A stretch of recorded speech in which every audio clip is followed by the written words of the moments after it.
ኖ አልበላሽም ማለት አልበላሽም ምን አመጣው? ራፍል እናረጋለን ማይሆን ፌዘርስ ራፍል እናረጋለን። እኔ መገንጠል ጥያቄ የኢትዮጵያ ሕዝብ አልፋና ኦሜጋ ነው የሚል እምነት የለኝም። ፓርቲ ማለት ህገ መንግስቱ ያኔ በነበረው ግንዛቤ ኢትዮጵያን እንደ ሀገር ለማቆየት የተደረገ ባርጌን ውጤት ነው። ያ ውጤት ሪሃሽ መሆን አለበት መታየት አለበት ቢባል ከሆነ መነሻው የህገ መንግስት ነው። ህገ መንግስቱን ከጣልክ በኋላ አሁን እየተፈለገ ያለው ኢንፋክት ኢንክሉሲቭ ኤሊት ባርጌን ማለት ነው። ኤክስክሉሲቭ ኤሊት ባርጌን አሁን በዚህ ሰዓት የመጮህ የሶሻል ሚዲያ ተከታይ የማብዛት እድል የገጠመን ሰዎች የ100 ሚሊዮን ህዝብ ብዙ ሰዎች ተናገሩ ነበር። ህዝቡን ያገለለ ፖለቲካ ነው እየተደረገ ያለው። ህዝቡን ማሳተፍ ምልአት ህዝቡን ማሳተፍ የሚያስችለን ፕላትፎርም እንፍጠር ሲባል እንደ መነሻ ህገ መንግስቱ የጨዋታ ህግ ነው ብለን መቀበል ለምንድን ነው የሚከብደን? በየቦታው ህገ መንግስቱ አማራ ጠል ነው። ህገ መንግስቱ በነገራችን ላይ አማራ ጠል ነው የሚባለው ህገ መንግስት የአማራን ክልል ያቋቋመ ህገ መንግስት ነው። የአማራ ክልል የሚባል ነበር እንዴ?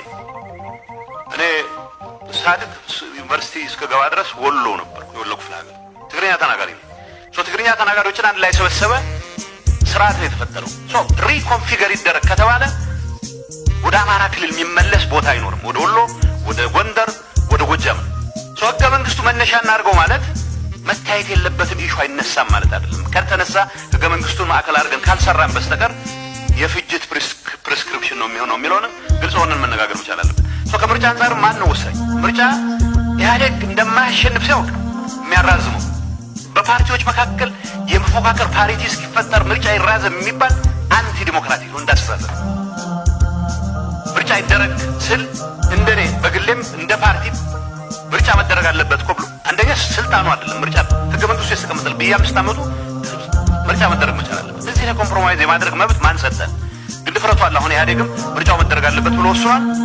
ምርጫው ቢደረግ ተቃውሞ የለኝም እንዳለ ነው መቆጠር ያለበት እንጂ ህገ መንግስቱ ነው ምርጫው መወሰን ያለበት። ያ ማለት ሁሉም ፓርቲዎች የመወዳደር አቅማቸው ፓሪቲ እስኪያረጋግጡ ድረስ የጌታ መምጫም ሊደርስ ይችላል።